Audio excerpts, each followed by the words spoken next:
because we've got a big show for you. After the national anthem and God Save the Queen in just a couple of moments, we'll get into our aerial demonstrations here in the great big rolling sky over Willow Run. Our Osprey will come on down the runway. Don't know what an Osprey is. You're in for a treat. A triple redundant aircraft. Well, make sure you can. Well, helicopters can. Stick around for that. Bullets and Bears comes on out, showing an aerial demonstration in an Edge 5. That's high energy aerobatics GP. The Jack Aces are here with their beautiful P-51s. And then we're going to do something with the Border Patrol as they show on up and show us what they can do as they protect the United States border. Did you hear the red arrows are here? Oh yeah, they're going to fly. And then we're going to take it extremely across the other end of the world and fly Russian MiGs. The privateer is here.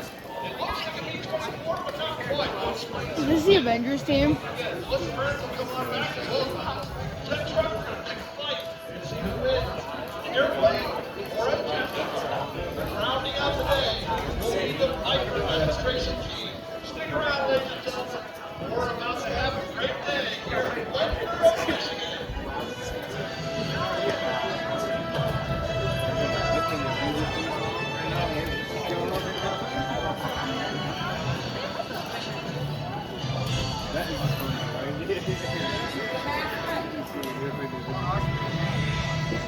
All right, ladies and gentlemen, thanks so much for coming out to Thunder over Michigan. If I can get you all to stand, we're going to have our opening ceremonies. And in honor of our friends from the United Kingdom, the Red Arrows, of course, we're going to play God Save the King.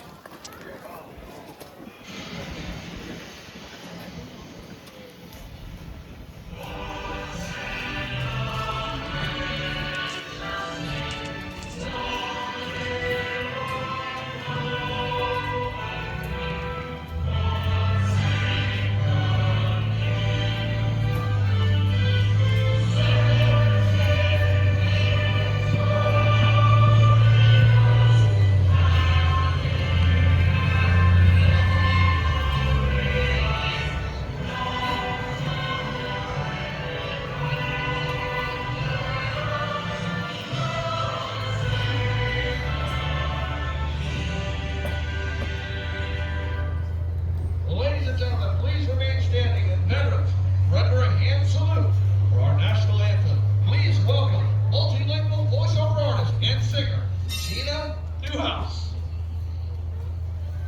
Oh, say, can you see by the dawn's early light what so proudly we hailed at the twilight's last gleaming, whose broad stripes and bright stars through the perilous fight o'er the ramparts we watched, were so gallantly streaming, and the rockets spread glare, their bombs bursting in air, gave proof through the night that a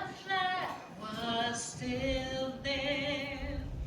Oh, say does that star-spangled banner yet wave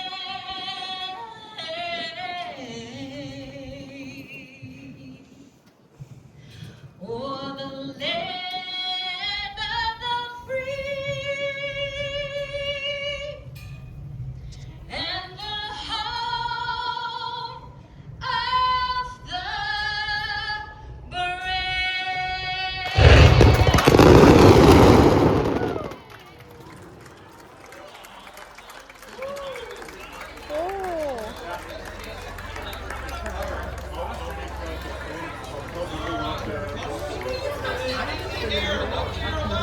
That was nothing. That's what I said.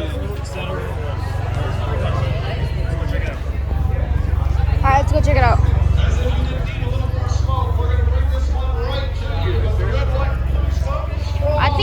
would be better for a video if we went up close. Ooh! Oh,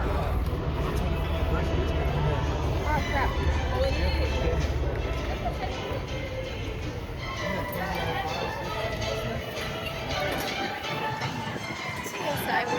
Captain the Osprey today is Christian James Giordano and Hayden Scott Davis. Call sign Timex and call sign Gab.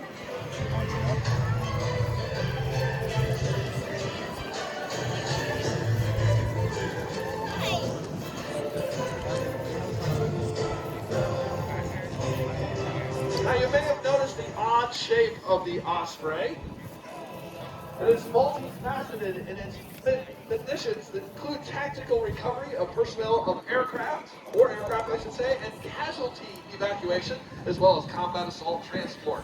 Capable of right around 260 knots top speed at a range one way of over 750 miles.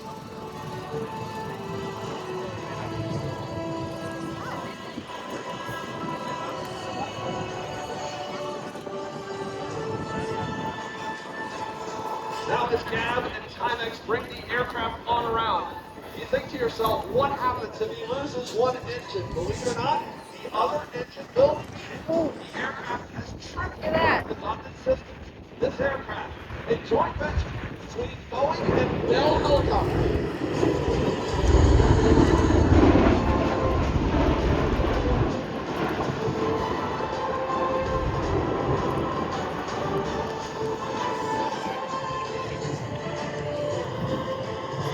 Sick.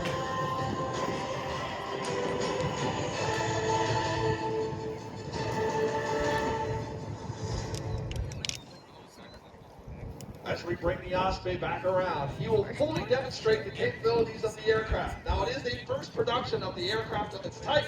It is designed to combine the functionality of a conventional helicopter, which we're about to see, with that of a high-speed cruise performance of a turboprop aircraft. This aircraft came about due to the failure of Operation Eagle Claw in 1980 during the Iran hostage crisis. It underscored there were military roles for which neither conventional helicopters nor a fixed-wing transport were well suited. How do we get there? The Osprey was born.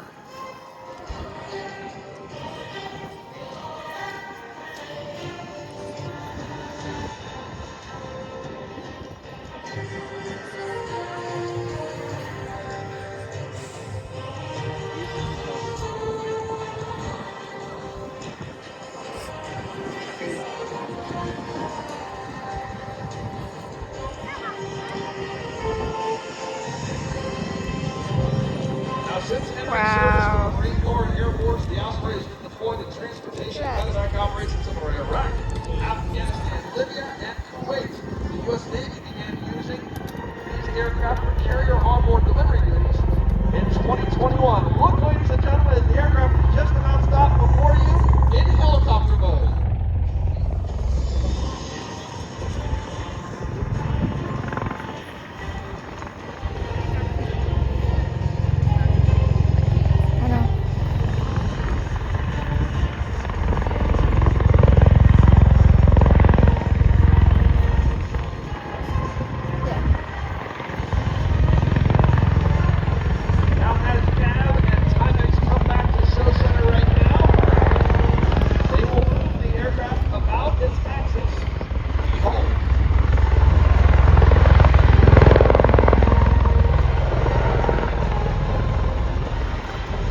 first Osprey actually quickly rolled out in May of '88 after year the U.S. Army left the program, citing a need to focus on its budget for more immediate aviation programs.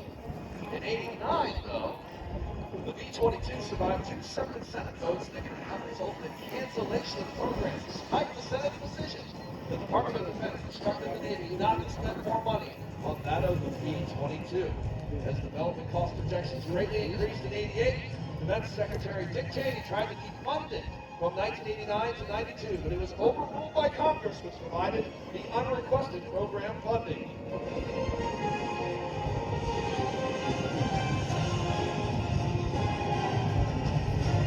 Even though multiple studies for alternatives were looked at, the V-22 provided more capability and effectiveness with similar operating costs to every other option. Although the Army departed the program and eventually developed and chose the tilt rotor that you see before you to replace that of the UH-60 Blackhawk in the 21st century. And as of the mid-2020s, the Army planned to field the V-280 Valor tilt rotor.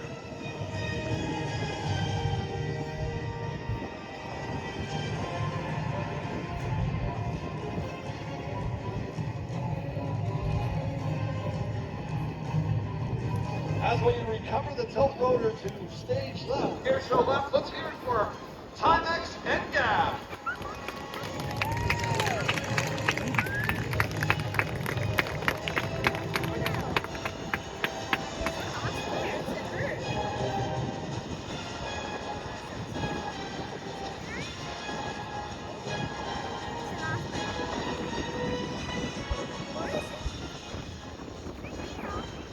Ladies and gentlemen,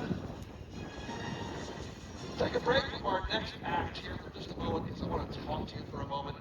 Last week, the air show community lost one of its own, George Klein, our longtime air boss here at Thunder over Michigan Air Show, passed away after a battle with cancer.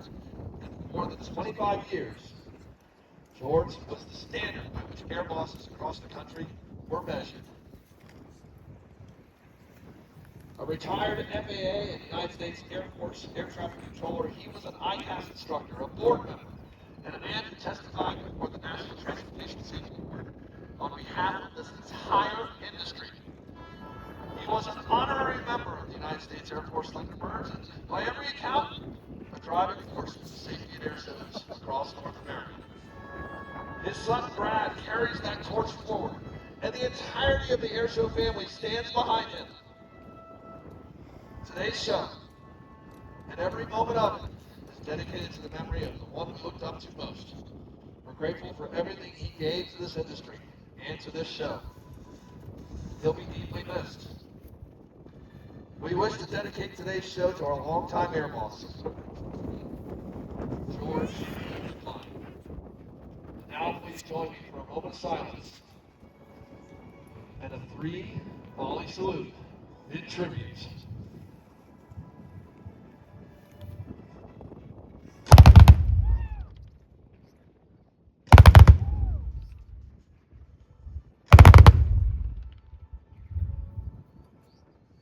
Anymore. Thank you, ladies and gentlemen, helping me out with George Klein, Ooh. one I've worked with before. Now let's give a round of applause for his son Brad, who's up here on the stand right now, helping us out, taking us all the way through.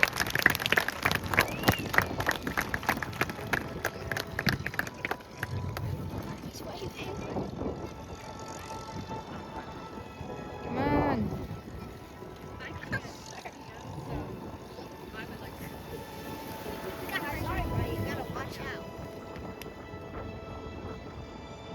On way!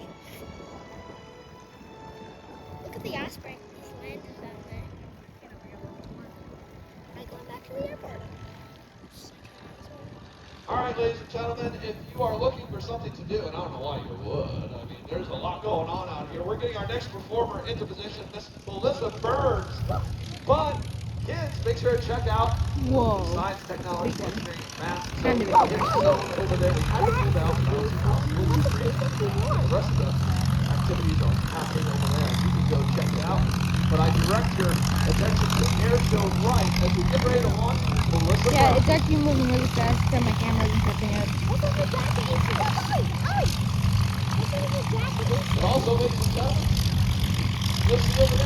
Whoa. They're coming out. They're going to Grand Park Road Plan. World War II, E-51. Those are the real deal. You'll get to hear those beautiful Packard Merlin engines right here above the skies in Thunder, Michigan. Alongside. Well, great. Smoke is blowing away and the sun's out like it's still. Man, this is just a wonderful day. We had a little difficulty yesterday, but we're glad you're here, Mark. Tell me more about the great sponsors that are helping us out here at Thunder Over Michigan. One of our great sponsors is Meijer. Whenever you shop at Meijer, you know you're shopping for the entire community. You help support food rescue programs and Simply Give. We help provide a bright future for kids and support organizations that keep our natural resources safe. Learn more at Meijer.com. Also, would like to thank, there's a long list to keep this air show going every year. AnnouncerSolution.com, Aerotainment Solutions, Airboss Inc., Ann Arbor, Marriott, Ypsilanti, EcoCrest, Apple Spice, AP, AdFlight, AdFuel, Bank of Ann Arbor, E&E Stunts Incorporated, Civil Air Patrol,